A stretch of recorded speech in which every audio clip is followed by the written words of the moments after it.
अस्सलाम वालेकुम nine class. Your next topic is boys law. हमने गैसेस की प्रॉपर्टीज़ पढ़ी हैं, कॉमन प्रॉपर्टीज़ पढ़ी हैं, जिसमें अभी तक diffusion, effusion, pressure, compressibility, mobility and density. इसके बाद अब हमने पढ़ने हैं गैसेस से रिलेटेड लॉज, दो लॉज, जिसमें से फर्स्ट है बॉयल्स लॉ। बॉयल्स लॉ दिया है रॉबर्ट बॉयल ने, स्टडी किया उसने गैस के रिलेशनशिप को between the volume and the pressure. और उसकी स्टडीज़ जो हैं ये हैं जब ये लॉ जो है एक्सेप्ट किया गया 1662 में। तो what this law says, it says the volume of a given mass of a gas is inversely proportional to its pressure at a constant temperature। यानी कोई भी गैस का एक फिक्स्ड वॉल्यूम है वो उसके प्रेशर के इन्वर्सली प्रोपोर्शन है अगर आप टेम्परेचर को जो है वो चेंज नहीं कर रहे, या फिक्स्ड जो टेम्परेचर है उसके ऊपर गैस का जो बिहेवियर है वो ये है कि जैसे जैसे उसका प्रेशर आप इंक्रीज करते जाएंगे वैसे वैसे उसका वॉल्यूम जो है वो डिक्रीज होता जाएगा। यानी ये दोनों एक दूसरे के इन्वर्सली प्रोपोर्शन है, एक बढ़ेगा तो दूसरा कम होगा। That says for a fixed amount of an ideal gas kept at a fixed temperature, pressure and volume are inversely proportional, while one increases the other decreases। Inversely proportion का मतलब ही है proportionality के दो रिलेशनशिप हैं, direct और inverse. Direct relation में जब एक चीज़ बढ़ती है तो दूसरी चीज़ भी बढ़ रही होती है, और इन्वर्स रिलेशन में जब एक चीज़ बढ़ रही होती है तो दूसरी चीज़ कम हो रही होती है। तो यहाँ पे बिल्कुल इसी तरह गैसेस का बिहेवियर है कि इसके प्रेशर और वॉल्यूम के दरमियान इन्वर्स रिलेशन है, यानी एक चीज़ जब बढ़ रही है तो दूसरी चीज़ कम हो रही है। मैथमेटिकली आप इसको एक्सप्लेन करने के लिए फॉर्मूले की हेल्प लेंगे। द बॉयल्स फार्मूला सेज, जहाँ पे आप प्रेशर को P से डिनोट कर रहे हैं, वॉल्यूम को V से डिनोट कर रहे हैं। So volume is inversely proportional to the pressure. So V is, ये प्रोपोर्शनलिटी का साइन है, ठीक है, दैट इज 1/P। ठीक है, इस प्रोपोर्शनलिटी के साइन को ख़त्म करने के लिए, यहाँ से हटाने के लिए, हम इक्वल के साइन में चेंज करने के लिए हम साथ एक कांस्टेंट के वैल्यू यूज़ करते हैं, और उस कांस्टेंट वैल्यू जो कि हर गैस के लिए डिफरेंट होगी उसको शो करने के लिए हम यहाँ पे कर रहे हैं डिनोट के स्टैंड्स फॉर कांस्टेंट। ठीक है, प्रोपोर्शनलिटी साइन को इक्वल के साइन में चेंज किया, जिसकी जगह पे आपने ये के साइन इंसर्ट किया। इस के साइन के इंसर्ट करने के बाद इक्वेशन जो बन गई है that is v is equal to k into 1/P, या v is equal to k/P। ठीक है, अब इसमें अगर प्रोपोर्शनलिटी कांस्टेंट आपको मालूम है या प्रोपोर्शनलिटी कांस्टेंट आपने मालूम करना है तो उसको एक साइड पे रहने दें, तो बाकी दोनों चीज़ें एक साइड पे जाके क्या बन जाएंगी, p into v, that is equal to the constant. जो कांस्टेंट की वैल्यू होगी वो प्रेशर और वॉल्यूम का प्रोडक्ट होगा। इसी बात को एक्सप्लेन कर सकते हैं इस तरह से भी कि अब इसी फॉर्मूले में जो तीन चीज़ें हैं, यानी वॉल्यूम, कांस्टेंट और प्रेशर, उनको आप इस तरह से भी लिख सकते हैं कि pressure is equal to constant over volume, या फिर volume is equal to constant over pressure, या फिर constant is equal to pressure into volume. यानी तीन वेरिएबल्स हैं, तीनों वेरिएबल्स में से कोई एक अगर आपको मालूम नहीं है तो उसकी मैथमेटिकली फॉर्मूला जिस तरह से आप रीअरेंज करते हैं, अरेंज करके वो चीज़ फाइंड कर सकते हैं। अच्छा, दूसरी बात में हमने देखा है जी कि प्रेशर को हमने डिनोट किया है P से, और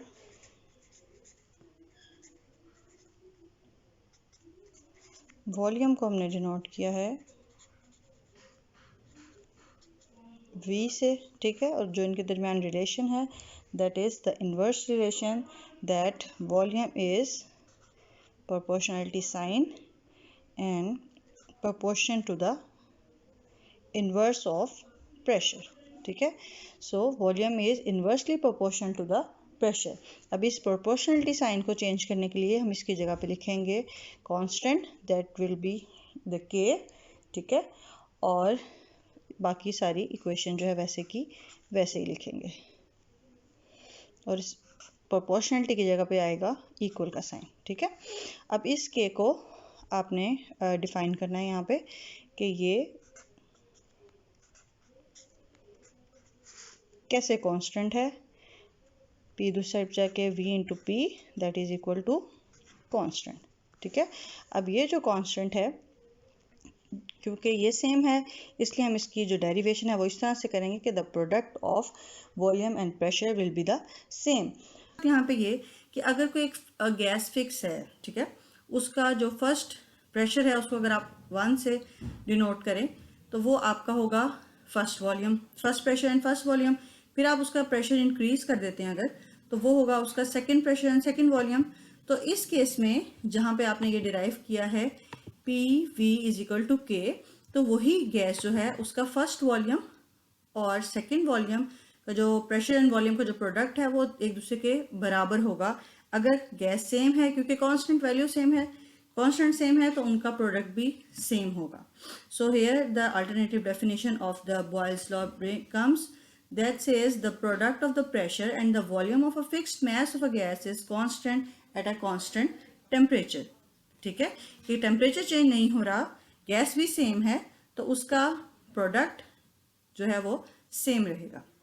ठीक है, that says P1 V1 is equal to P2 V2। ये वो इक्वेशन है जो हम यूज करेंगे इस बॉयल्स लॉ के थ्रू न्यूमेरिकल सॉल्व करने में। ठीक है, remember it, P1 V1 is equal to P2 V2, जो कि हमने डिराइव की है सारी जो लॉ की स्टेटमेंट थी उसी से। अच्छा, नेक्स्ट इसकी अगर आप एप्लीकेशन देखें तो सिरिंज का जो यूज़ है कॉमन, ये बॉयल्स लॉ को फॉलो करता है। आप इसको देख सकते हैं, कोई इतनी कोई इस तरह की चीज़ नहीं है जो आपको अवेलेबल ना हो, आप आसानी से इसको यूज़ करके देख सकते हैं।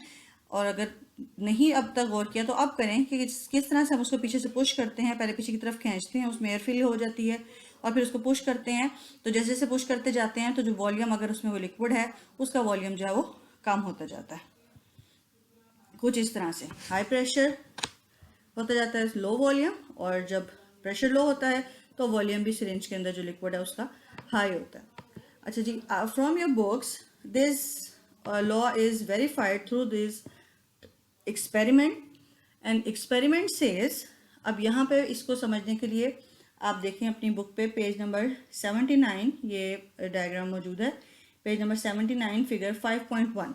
ठीक है, यहाँ पे आपको कंटेनर्स शो हो रहे हैं, ये जो लंबे लंबे हैं ये कंटेनर्स के आपको शो किए हुए हैं इसमें, और उसके ऊपर जो ये छोटा छोटा सा रखा हुआ है, इसको आप वेट से जिसको शो किया हुआ है, छोटे साइज का, फिर बड़े साइज का, फिर उससे बड़े साइज का, that shows the pressure in atmospheric pressure, ATM।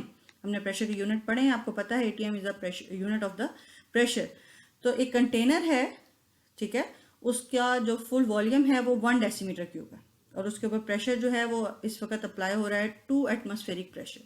तो 2 एटमॉस्फेरिक प्रेशर पे ये उसका वॉल्यूम है। इसके अंदर जो डॉटेड डॉट्स नजर आ रहे हैं आपको, वो शो करें गैस मॉलिक्यूल्स को। ठीक है, अब ये गैस मॉलिक्यूल्स जो हैं, क्योंकि प्रेशर कम है, वो इजीली जितनी स्पेस उन्हें अवेलेबल है वहां पे मूव कर रहे हैं।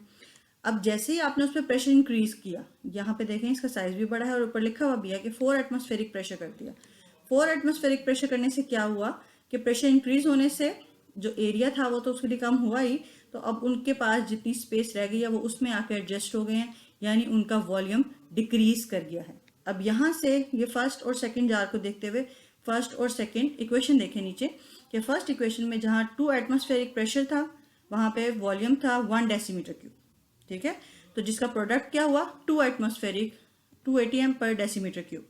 ठीक है, और जब आपने प्रेशर को इंक्रीज किया यानी 4 एटमॉस्फेरिक प्रेशर पे ले गए तो वॉल्यूम डिक्रीज हो गया, लेकिन product remain same, that is 2 ATM पर डेसीमीटर ऑफ क्यूब।